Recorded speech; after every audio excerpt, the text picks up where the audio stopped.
What's up guys, it's your girl Jake here. For those who are new to the channel, welcome, karibuni. Feel free to take a seat and hit the subscribe button so that you can become a part of the family. For those who are back for the second, third or even umpteenth time, then welcome back to my channel. Now I've had these finger coils in for a while and they've been aging gracefully, and the more they grow older, the more people think I have dreadlocks. Yeah.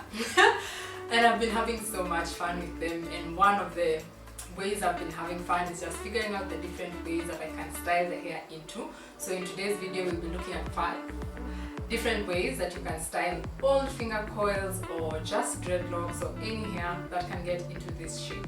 So without further ado, let's just jump straight into the video.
haven't yet subscribed, what are you waiting for? Honestly, what are you waiting for? Let me know in the comment section below what you think of these hairstyles, and whether you're going to try out this, or even if you've ever had finger coils, or if you actually try them out on like a different hairstyle. Yeah, I mean like dreads, okay? But my words are always not arranged in the right sequence. Before I continue talking your ear off, I will see you in the next one.